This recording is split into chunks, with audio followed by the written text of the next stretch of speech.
Hello and welcome to the Indian Express news analysis. तो आज की डेट है 22 मई ऑफ 2020 और यहाँ हम डिस्कस करते हैं वो सारे इंपॉर्टेंट एडिटोरियल आर्टिकल्स जो आपके एग्जाम पर्सपेक्टिव से काफ़ी ज़्यादा इंपॉर्टेंट होते हैं। तो चलिए देखते हैं कि वो कौन से आर्टिकल्स हैं जो आज हमें यहाँ डिस्कस करने हैं। उससे पहले उन क्वेश्चंस की बात करते हैं जो मैंने आपसे पिछले वीडियो में पूछे थे। पहला क्वेश्चन है कि बताइए जर्मनी की कैपिटल और करेंसी क्या है। तो जैसा कि आप इवन मैप पे देख सकते हैं इसकी कैपिटल है बर्लिन। अगर इसकी करेंसी की बात करते हैं तो वो है यूरो। उसी के साथ साथ आसपास की कंट्रीज देखिए जो बॉर्डर करता है, डेनमार्क है, नेदरलैंड है, बेल्जियम है, लग्जमबर्ग है, फ्रांस, स्विट्जरलैंड, ऑस्ट्रिया, चेक रिपब्लिक और पोलैंड है।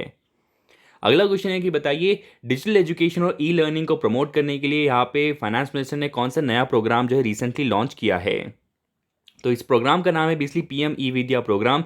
ये बेसिकली एक अम्ब्रेला प्रोग्राम है। इसके अंदर काफ़ी सारी चीज़ें आती है जिसकी दीक्षा फॉर स्कूल एजुकेशन है, जिसके अंदर ई कंटेंट और क्यूआर कोडेड टेक्स्ट बुक्स को प्रोवाइड किया जाएगा सारे ग्रेड्स के लिए। तो ये बेसिकली इन लाइन है with one nation one digital platform. उसके अलावा यहाँ पे एक टीवी चैनल होगा जिसके अंतर्गत 1 to 12 की क्लासेस दी जाएंगी which is in line with one class one channel. उसके अलावा यहाँ पे एक्सटेंसिव यूज़ किया जाएगा रेडियो का, कम्युनिटी रेडियो और पॉडकास्ट का। स्पेशल ई कंटेंट भी बनाया जाएगा विजुअली और हियरिंग इम्पेयर्ड के लिए। उसके अलावा कुछ और हाईलाइट्स आप देख सकते हैं कि एक मनोदर्पण नाम का एक इनिशिएटिव है जो कि साइकोलॉजिकल सपोर्ट प्रोवाइड करेगा स्टूडेंट को, टीचर्स को, फैमिलीज़ को। और उसके अलावा एक विद्यादान का भी एक कॉन्सेप्ट है इसके अंतर्गत जो भी इसमें जो है इंडिविजुअल्स और ऑर्गेनाइजेशन अक्रॉस द कंट्री आप पे डोनेट कर सकते हैं ई लर्निंग रिसोर्सेज को टू स्कूल्स। तो वही सारी चीज़ें आप इस प्रोग्राम में देख सकते हैं। अब बात करते हैं पहले आर्टिकल की। पहले आर्टिकल का कंटेक्स्ट ये है कि गवर्नमेंट ने डिसीजन लिया है कि एयर ट्रैवल को रीओपन करना चाहते हैं। अब ये एक वेलकम स्टेप है ताकि हम अपनी इकोनॉमिक एक्टिविटी को रीस्टार्ट कर सके। अब क्या चेंजेस हो गए, किस तरीके से इसका इफेक्ट होने वाला है, क्या डिसीजंस लिए गए हैं, किस तरीके से आपका जो पूरा एयर ट्रैवल का एक्सपीरियंस है वो चेंज होने वाला है, उस चीज़ों को हम यहाँ पे डिस्कस करने वाले हैं। तो ऑब्वियसली काफ़ी सारे न्यूज़ आर्टिकल्स हैं जहाँ पे बताया गया है कि एयरलाइन जो है यहाँ पे रीओपन कर रही है अपनी बुकिंग्स। और तो अब यहाँ पे जैसे ये लॉकडाउन के दौरान जो है अब यहाँ पे आपको पता होगा कि काफ़ी ज़्यादा लॉस इन एयरलाइंस को फेस करना पड़ा है। तो अब आने वाले टाइम में कैसे प्राइसिंग रहने वाली है, किस तरीके से एक्सपीरियंस होगा पैसेंजर्स का, तो उसको हम यहाँ पे थोड़ा डिटेल में जानेंगे। अब यहाँ पे बात करते हैं कि ये जो डिसीजन है कि एयरलाइन को ओपन करना है, this is in line with कि किस तरीके से हम अपनी इकोनॉमिक एक्टिविटी को शुरू कर सकते हैं। क्योंकि यहाँ पे बोला गया है कि डोमेस्टिक फ्लाइट्स जो है यहाँ पे मई 25 से कैलिब्रेटेड मैनर में अब ओपन होंगी। अब उसी के साथ साथ आपको ये भी समझना है कि अब तक एयरलाइन इंडस्ट्री जो है काफ़ी ज़्यादा यहाँ पे डिफिकल्ट सिचुएशन फेस कर रही थी क्योंकि ज़्यादा उन्हें कुछ रिलीफ मिला नहीं था और यहाँ पे शटडाउन चल रहा था यहाँ पे मार्च 25 से, क्योंकि तब से जो यहाँ पे सस्पेंड थी इनकी सारी फ्लाइट्स। लेकिन कुछ कार्गोस और स्पेशल फ्लाइट्स ऑफकोर्स यहाँ पे चल रही थी। लेकिन अभी हमको ये समझना है किस तरीके से इसको स्केल अप किया जा सकता है। अब यहाँ पे आप देख सकते हैं कि कुछ 383 रूल्स है जहाँ पे जो है इसे अनलॉक किया गया है और कुछ नए रूल्स है जैसे कि कुछ प्रोटोकॉल्स आप देख सकते हैं। इन फ्लाइट कैबिन क्रू जो होंगे प्रोटेक्टिव गियर्स पहनेंगे। उसके अलावा यहाँ पे आप वन चेक इन या और एक वन कैरी बैग अलाउड है। कोई भी मील अलाउड नहीं होगा बोर्ड पे और ना ही आप खा सकते हैं अनटिल अनलेस कोई मेडिकल इमरजेंसी हो। उसके अलावा अगर हम बात करते हैं एट एयरपोर्ट पे आपको 2 घंटे पहले पहुँचना पड़ेगा। उसके बाद यहाँ पे आरोग्य सेतु ऐप होगा या फिर कोई सेल्फ डिक्लेरेशन फॉर्म आपको भरना पड़ेगा। मास्क पहनना कंपलसरी है। उसके अलावा और भी कुछ प्रिकॉशंस है जो हम यहाँ पे आने वाले स्लाइड्स में पढ़ेंगे। अब यहाँ पे आपको ये भी समझना है कि अभी भी लोगों के दिल में एक फियर है कि अगर वो बाहर जाते हैं तो यहाँ पे मान लीजिए किसी के साथ कांटेक्ट हो जाता है जो कोविड पॉजिटिव है तो वो भी बीमार हो सकते हैं। तो वो जो फियर है वो अभी भी काफ़ी ज़्यादा है और उन जगहों पे जहाँ पे केसेस काफ़ी ज़्यादा मात्रा में है जैसे कि दिल्ली, मुंबई, तो ये वर्स्ट इफेक्टेड होंगे क्योंकि यहाँ पे वायरस की मात्रा भी ज़्यादा है। तो एक्सपेक्टेड है कि यहाँ से उतना ज़्यादा डिमांड नहीं आएगा अभी रिसेंटली अगर ओपन भी कर देते हैं तो। उसी के साथ साथ यहाँ पे बोला गया है कि कोई भी नया वीज़ा इशू नहीं किया जाएगा तो इंटरनेशनल ऑपरेशन जो है शटडाउन ही रहेंगे। अब यहाँ पे इस टेबल में आप देख सकते हैं कि यहाँ पे मिनिमम फेयर और मैक्सिमम फेयर भी यहाँ पे बताया गया है और एक तरीके से इसे क्लासिफाई किया गया है ताकि जो है यहाँ पे ऐसा ना हो कि काफ़ी ज़्यादा प्राइस रख दिया जाए या फिर काफ़ी कम प्राइस रख दिया जाए। क्योंकि अगर मान लीजिए आपकी एयरलाइन काफ़ी स्ट्रांग है फाइनेंशियली तो कंपटीशन खत्म करने के लिए आप काफ़ी लो और चीप प्राइस रखेंगे ताकि कस्टमर अट्रैक्ट हो सके। तो इससे क्या है कंपटीशन खत्म हो जाएगा। तो इसी वजह से यहाँ पे एक मिनिमम फ्लोर और यहाँ पे सीलिंग रखने की बात की गई है।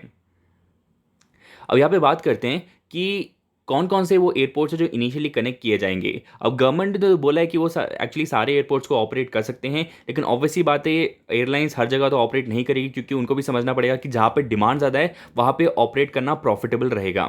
उसके अलावा बात करते हैं ये इस पर भी डिपेंड करेगा कि स्टेट कितना कोऑपरेटिव होगा क्योंकि वहाँ पे मोबिलिटी जो इंफ्रास्ट्रक्चर की ज़रूरत पड़ेगी अगर यहाँ पे पैसेंजर्स जा रहे हैं तो क्या वो फैसिलिटी अवेलेबल है नहीं, उन सब चीज़ों पर भी डिपेंड करेगा कि कौन कौन से स्टेट पर जो है ये अलाउ होगा। अब जो मेजर यहाँ पे लाइन्स है जैसे कि दिल्ली मुंबई, दिल्ली बेंगलुरु और या फिर मान लीजिए मुंबई बेंगलुरु या अहमदाबाद मुंबई, तो यहाँ पे इनिशियली रिज्यूम करने की बात की गई है। अब यहाँ पे आप और देख सकते हैं कि क्या नई गाइडलाइंस है, इसको और डिटेल में हम देखेंगे। एक हाईलाइट आप यहाँ पे देख सकते हैं। उसके अलावा फेयर्स की बात करते हैं, प्राइस क्या रहने वाला है। तो गवर्नमेंट ने वैसे डिसाइड किया कि यहाँ पे कैपिंग होगी और ऑलमोस्ट 40% ऑफ जो भी टिकट सोल्ड होगी वो बेसिकली मीडियम प्राइस की होने वाली है। अब हुआ ये है कि यहाँ पे जो डीजीसीए है उन्होंने यहाँ पे 7 बैंड्स यहाँ पे बनाए हैं। वो बैंड्स में आपको दिखाना है तो ये रहा, बेस्ड ऑन ड्यूरेशन की, मतलब अप टू 40 मिनट्स का ये ट्रैवल टाइम होने वाला है, 40 to 60, 60 to 90। उस तरीके से 7 बैंड्स है, उसमें कितना लोएस्ट अमाउंट है कितना हाईएस्ट अमाउंट है वो आप यहाँ पे देख सकते हैं। तो इस तरीके से यहाँ पे जो है फेयर डिसाइड हुआ है। अब यहाँ पे आपको ये भी समझना है कि on a long term basis अगर इस फेयर को यूज़ किया जाता है तो काफ़ी काउंटर प्रोडक्टिव हो सकता है लॉन्ग रन में। तो इसी वजह से ये शायद आने वाले 3-4 महीनों तक ही ये एलिजिबल रहेंगे जितने भी फेयर लगाए हैं। तो आपको ये भी समझना है कि सेंट्रल गवर्नमेंट ने जब ये डिसीजन लिया है कि कुछ रूट्स को अब यहाँ पे खोल दिया जाएगा, तो ऑब्वियसली बात है डिपेंड करेगा कि डिमांड कितना रहने वाला है उन जगहों पे। अब एक और चीज़ आपको समझ में आ गया हो कि यहाँ पे रेगुलेट क्यों किया जा रहा है एयरफेयर को। एक तो रीज़न ये है कि यहाँ पे ऐसा नहीं होना चाहिए क्योंकि अब अचानक से लोग ट्रैवल करना शुरू करेंगे तो काफ़ी ज़्यादा ये लोग डिमांड की वजह से ये लोग प्राइस ना बढ़ा दे एयरलाइन वाले, तो इसी वजह से यहाँ पे कैप लगाया गया है। उसी तरीके से कोई भी कंपटीशन यहाँ पे जो है यहाँ पे वॉयलेट ना हो, क्योंकि कुछ जो फाइनेंशियली जो सॉलिड एयरलाइंस है तो वो क्या करेंगे, प्राइजेस कम कर देंगे ताकि कंज्यूमर को अट्रैक्ट करे। तो ये भी इसलिए काफ़ी ज़्यादा जो है वॉयलेट करेगा कॉम्पिटिशन को। तो इसी वजह से यहाँ पे जो है सीलिंग लगाई गई है और इवन यहाँ पे फ्लोर भी है कि कितना अमाउंट लिया जा सकता है। अब ये जो एक्स्ट्रा ऑर्डिनरी मेजर है वो इसलिए लिया जा रहा है क्योंकि सिचुएशन भी काफ़ी ज़्यादा एक्स्ट्रा ऑर्डिनरी है। लेकिन अब यहाँ पे बात करते हैं कि और क्या क्या प्रॉब्लम एयरलाइंस फेस करने वाला है। एक तो ये कि यहाँ पे कहीं ना कहीं अगर सीलिंग और यहाँ पे अगर फ्लोर लगा देते हैं रेट्स पे, तो हो सकता है जो क्वालिटी ऑफ जो यहाँ पे एक्सपीरियंस है वो यहाँ पे डिट्रॉइट हो सकता है। इवन ब्लैक मार्केटिंग शुरू हो जाती है जब भी जो है ऐसी सीलिंग लगाई जाती है गवर्नमेंट के द्वारा।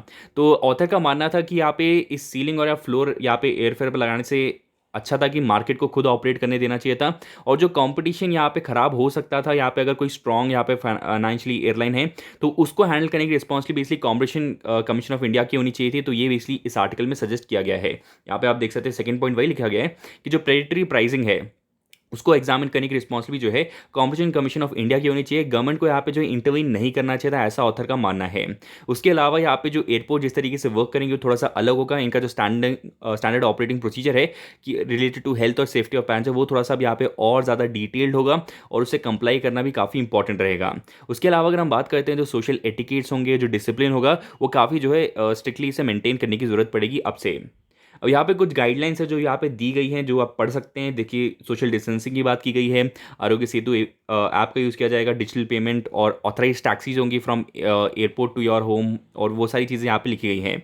तो आप ये एक बार गो थ्रू कर सकते हैं कि क्या क्या गाइडलाइंस है। लेकिन जो हाईलाइट्स हैं मैं आपको बता देता हूँ कि थर्मल स्क्रीनिंग यहाँ पे की जाएगी। उसके अलावा जो भी यहाँ पे सिक्योरिटी चेक्स होते हैं उसे मिनिमम रखने की कोशिश की गई है और एक सिक्योरिटी स्क्रीनिंग यहाँ पे डिसाइड किया जहाँ पे जो मिनिमम टच का कॉन्सेप्ट है ताकि फिजिकल कॉन्टैक्ट ना हो यहाँ पे सिक्योरिटी स्टाफ और पैसेंजर्स के बीच में। और गवर्नमेंट ने सजेस्ट किया है कि अगर आप काफ़ी बुजुर्ग हैं या फिर प्रेग्नेंट वुमेन हैं तो आप, और अगर कोई हेल्थ इश्यू है आपको तो आप कृपया अवॉइड करें एयर ट्रैवल करने के लिए। उसके अलावा यहाँ पे सर्जिकल मास्क, फेस शील्ड्स और सैनिटाइजर जो है यहाँ पे प्रोवाइड किया जाएगा आपको बोर्डिंग गेट पे। अब बात करते हैं कि आपका इन फ्लाइट एक्सपीरियंस कैसे चेंज होने वाला है। तो अब कोई भी मील सर्विसेज या फिर न्यूज़पेपर मैगजीन जो है ऑन बोर्ड आपको नहीं दिया जाएगा या फिर कोई भी आइटम को सेल नहीं किया जाएगा आप जब यहाँ पे फ्लाइट में है। उसके अलावा अगर हम बात करते हैं इवन ग्राउंड पे जो है यहाँ पे काफ़ी अलग अलग यहाँ पे रिक्वायरमेंट्स है। अगर आपको तभी खाने को मिलेगा जब यहाँ पे कोई हेल्थ रिक्वायरमेंट हो, वैसे तो बोला जाएगा कि आप कोई भी चीज़ कंज्यूम ना करें इवन अगर आप ग्राउंड पे तो। उसके अलावा वाटर बॉटल्स प्रोवाइड की जाएंगी आपको। उसके अलावा अगर आप थोड़ा भी फटीग या फिर मान लीजिए कफ फेस कर रहे हैं तो इमीडिएटली क्रू को यहाँ पे के नोटिस में उसे लाना ज़रूरी पड़ेगा।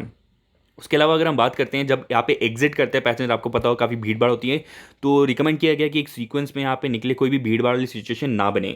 उसके अलावा पोस्ट फ्लाइट एक्सपीरियंस की बात करते हैं, अगर आपको अपना बैगेज लेना है तो यहाँ पे एक यहाँ पे जो एरिया में आप जाते हैं होल्डिंग एरिया पे, तो वहाँ पे आपको मिलेंगे। वहाँ पे जो है सोशल डिस्टेंसिंग की मार्किंग भी की जाएगी ताकि यहाँ पे जो है कोई भी स्प्रेड ना हो अगर कोई भी बीमार भी है तो। उसके अलावा यहाँ पे ऑथराइज टैक्सी अलाउ होगी ताकि आप एयरपोर्ट से जो है अपने घर आसानी से पहुँच सकें। तो ये कुछ चेंजेस है जो यहाँ पे किए गए हैं।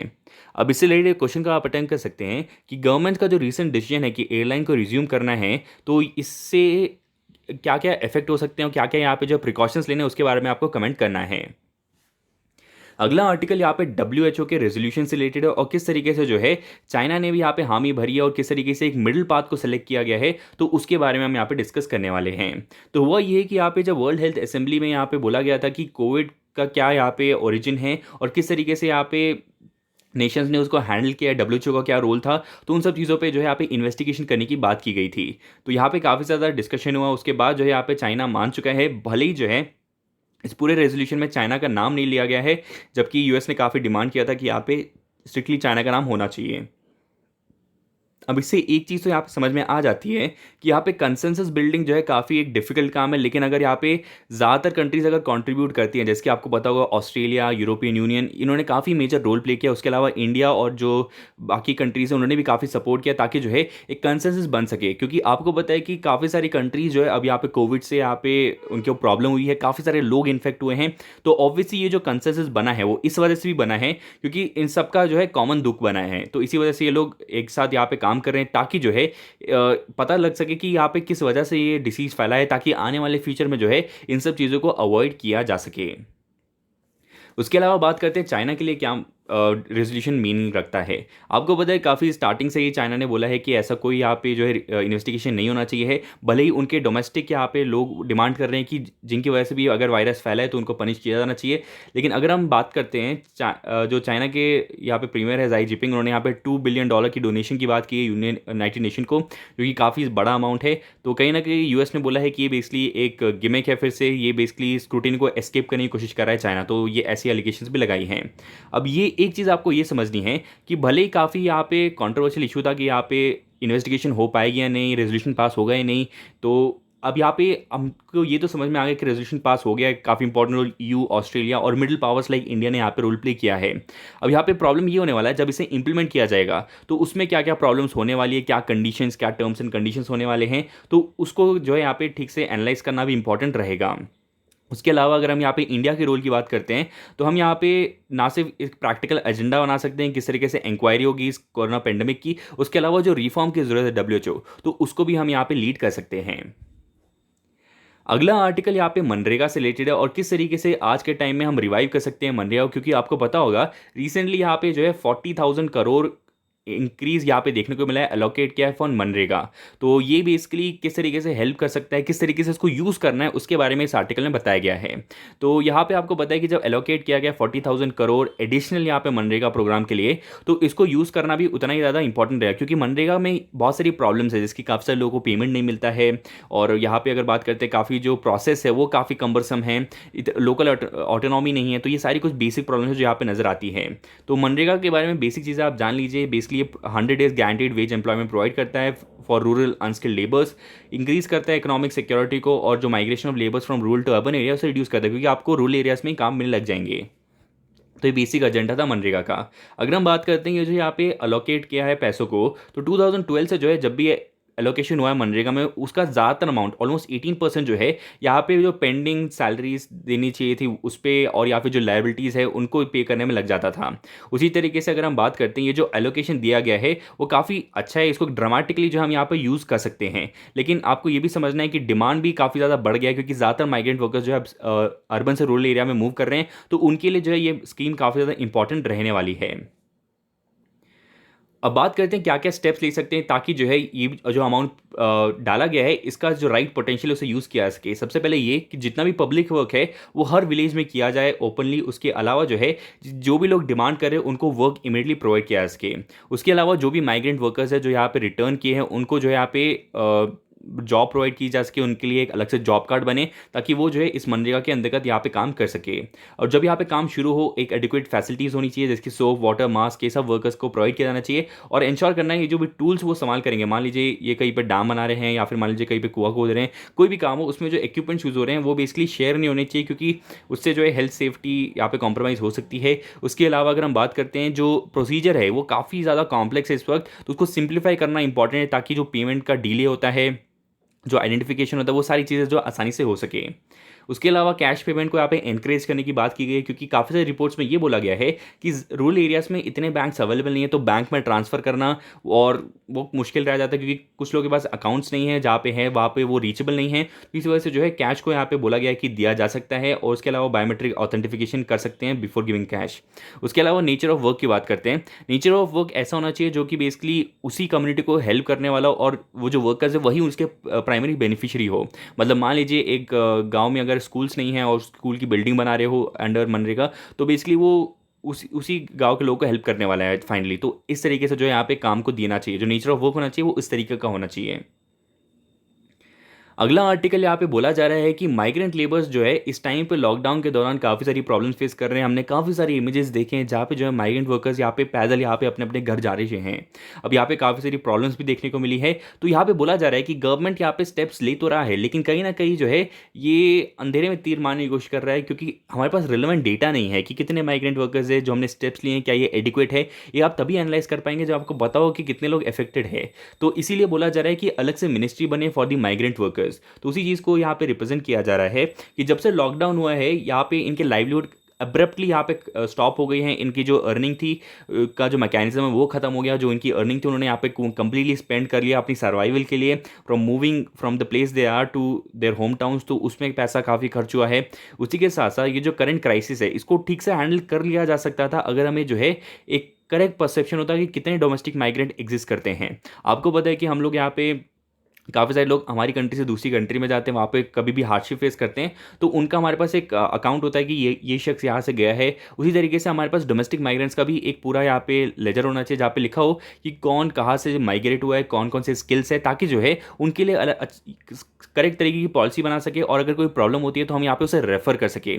तो वो सारी चीज़ें यहाँ पे बताई गई हैं। अब बात करते हैं कि जो भी प्रॉब्लम हम यहाँ पे देख रहे हैं माइग्रेंट लेबर से रिलेटेड, कहीं ना कहीं एक स्ट्रक्चरल इनएडिक्वेसी को यहाँ पे रिप्रेजेंट करता है। एक हमें ठीक से पता भी नहीं है कितने लोग यहाँ पे एग्जिस्ट करते हैं, क्या क्या प्रॉब्लम्स है, कितने हम लोग इल प्रिपेयर्ड थे जब हमने यहाँ पे लॉकडाउन लगाया, कुछ यहाँ पे कुछ स्टेप्स नहीं लिए कि यहाँ पे माइग्रेंट वर्कर को कैसे हेल्प करना है। अब यहाँ पे गलती हो गई है तो अब यहाँ पे बात करते हैं कि किस तरीके से सॉल्व किया जा सकता है।